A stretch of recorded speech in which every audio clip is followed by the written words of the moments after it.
এটি হচ্ছে বিশ্ববিদ্যালয় প্রশাসনের নিরাপত্তার বিষয়ে যাতে যে নির্লিপ্ততা এবং তাদের যে উদাসীনতার বিষয়টি সেটি প্রমাণ করে। সরকার বিশ্ববিদ্যালয় ক্যাম্পাসগুলোতে এখনও নিরাপত্তার যে বিষয়টি সেটি সাধারণ শিক্ষার্থী হোক, রাজনৈতিক সংগঠনের নেতাকে হোক, কারোর জন্য নিশ্চিত যে নিরাপত্তার ব্যবস্থাটি সেটি নিশ্চিত করতে পারেনি বলে আমরা মনে করি। গত 17 বছর আমরা যখন ফ্যাসিবাদ বিরোধী আন্দোলন করেছি, আমরা দেখেছি ছাত্রলীগ বিভিন্ন ক্যাম্পাসে দখলদারিত্বের রাজনীতি, সন্ত্রাসীর রাজনীতি এবং চাঁদাবাজির রাজনীতি করেছে, হলের গেস্ট রুমে নির্যাতনের রাজনীতি করেছে। কিন্তু 5ই আগস্ট গণ অভ্যুত্থান পরবর্তী সময়ে আমাদের একটা প্রত্যাশা ছিল জাহাঙ্গীরনগর বিশ্ববিদ্যালয়, ঢাকা বিশ্ববিদ্যালয় সহ সারা বাংলাদেশের পাবলিক বিশ্ববিদ্যালয়গুলোতে তাদের আঙিনায় সাধারণ শিক্ষার্থীরা নিশ্চিত নিরাপত্তার ব্যবস্থার মধ্যে থাকবে।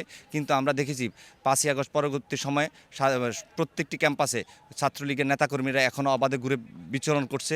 আমাদের বিশ্ববিদ্যালয়ে, জাহাঙ্গীরনগর বিশ্ববিদ্যালয়ে যারা বিভিন্ন সময় ছাত্রলীগের রাজনীতির সাথে জড়িত ছিল তারা এখনও ক্যাম্পাসের আশেপাশের হলগুলোতে অবস্থান নিয়েছে। আমরা গতকালকে যে সবচেয়ে বেদনার এবং দুঃখজনক ঘটনাটি ঘটেছে, ঢাকা বিশ্ববিদ্যালয়ের মেধাবী ছাত্রদল নেতা শাহরিয়ার আলম সাম্যকে সন্ত্রাসীরা এবং দুর্বৃত্তরা নির্মমভাবে আহত করে তাকে হত্যাকাণ্ড ঘটিয়েছে। আমরা মনে করি এটি হচ্ছে বিশ্ববিদ্যালয় প্রশাসনের নিরাপত্তার বিষয়ে যাতে যে নির্লিপ্ততা এবং তাদের যে উদাসীনতার বিষয়টি সেটি প্রমাণ করে। আমরা মনে করি বিশ্ববিদ্যালয়গুলোতে সাধারণ শিক্ষার্থীদের নিরাপত্তা নিশ্চিতের জন্য তাদের নিরাপত্তা আরও বেশি জোরদার করা উচিত।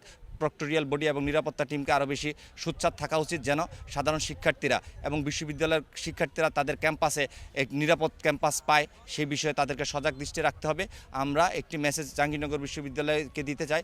ঢাকা বিশ্ববিদ্যালয়ের ধারাবাহিকতায় আমরা মনে করি জাহাঙ্গীরনগর বিশ্ববিদ্যালয়ের সামনে আসন্ন জাকসুকে কেন্দ্র করে ছাত্রলীগ বিভিন্ন ধরনের পায়তারা করতেছে, বিভিন্ন ধরনের স্যাবোটেজের রাজনীতি করার চেষ্টা করতেছে।